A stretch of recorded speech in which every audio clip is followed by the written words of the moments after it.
নমস্কার। আজ পর্যন্ত আমার যে সমস্ত ভিডিও আপনারা দেখেছেন তাতে প্রত্যেকটাতে আমি যে ফোরকাস্টগুলো করেছিলাম সেগুলো কিন্তু সবই মিলে গেছে। বিশেষ করে ভারত পাকিস্তান যুদ্ধ নিয়ে, ভারত পাকিস্তান সিজ ফায়ার নিয়ে, এমনকি সুপ্রিম কোর্টের যে রায়, যে 26,000 ছেলে মেয়ের চাকরির ভবিষ্যৎ নিয়ে, এইসব বিভিন্ন বিষয় নিয়ে যে সমস্ত ফোরকাস্টগুলো করেছিলাম সেই ফোরকাস্টগুলো সবই মিলে গেছে। আমার এই চ্যানেলকে খুব ভালোবেসে ফেলেছেন, প্রচুর ইমেল মেসেজ এখানে আসছে, তারা জানতে চাইছেন বিভিন্ন বিষয় নিয়ে। এটা আমার খুব ভালো লাগছে। এইভাবে উৎসাহিত করলে আমি নিশ্চয়ই আরও অনেক ইনফরমেশন আপনাদেরকে দেওয়ার চেষ্টা করব। আজকে যে বিষয়টা নিয়ে আলোচনা করব সেটা হলো বাংলাদেশের গভর্নমেন্ট। বর্তমানে বাংলাদেশের যে ইউনিস গভর্নমেন্ট চলছে সেখানে কিন্তু একটা অরাজক শাসন চলছে। ইউনিস গভর্নমেন্ট আসার পর থেকে বাংলাদেশের সাধারণ মানুষের অবস্থা ভীষণভাবে খারাপ হয়ে গেছে। প্রত্যেকটা নিত্য প্রয়োজনীয় দ্রব্য তা অগ্নিমূল্য, সাধারণ মানুষ কিভাবে জীবনযাপন করবে তা দিশাহীন হয়ে গেছে। অথচ এই যে একটা লুটেরা, একটা ঘুষখোর, একটা বদমাশ, সে এসে এই সরকারের নিয়ন্ত্রণ হয়ে বসেছে। তবে একটা সুখবর আপনাদের দিচ্ছি, খুব তাড়াতাড়ি এই ইউনিস গভর্নমেন্টের পতন হবে, আবার বাংলাদেশে শেখ হাসিনার সরকার গঠিত হবে। আর বাংলাদেশের মানুষ কিন্তু চুপচাপ বসে থাকার মানুষ নয়। বাংলাদেশের মানুষও কিন্তু বাঙালি, বাঙালিরাই কিন্তু জানে আন্দোলন কিভাবে করতে হয়। শাসন আবার ফিরে আসবে। বাংলাতে বলতে আমি বাংলাদেশের কথাই বলছি, পূর্ব বাংলার কথা বলছি। শেখ হাসিনা খুব শীঘ্রই সেখানে ফিরে আসবেন।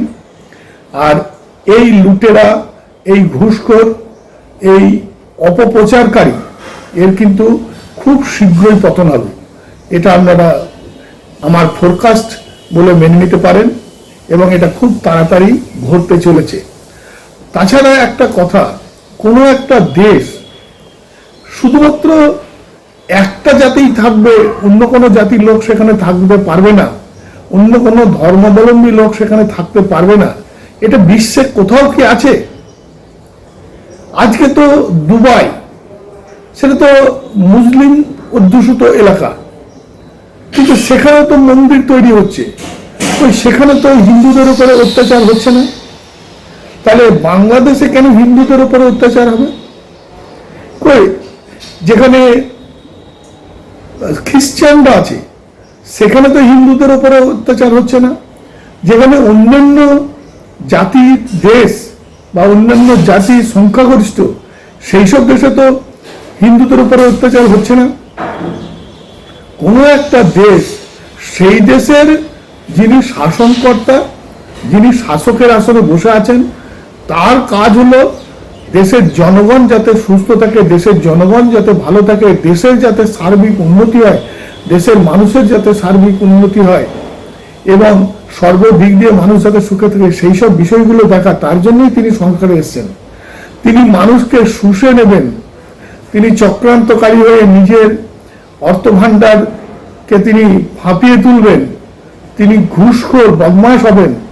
এই ধরনের শাসক ইতিহাসে আমরা দেখেছি, বেশি দিন কিন্তু টিকে থাকতে পারেনি। ধনানন্দরও পতন হয়েছিল, আলাউদ্দিন খিলজিরও পতন হয়েছিল, মোহাম্মদ বিন তুগলকেরও পতন হয়েছিল, বহু প্রভাবশালী মোগল তাদেরও পতন হয়েছিল। এমনকি ব্রিটিশ যখন অত্যাচারী হয়েছিল তখন ব্রিটিশকেও কিন্তু দেশ ছেড়ে চলে যেতে হয়েছিল। তাই অত্যাচারী শাসন বেশি দিন কিন্তু টেকে না।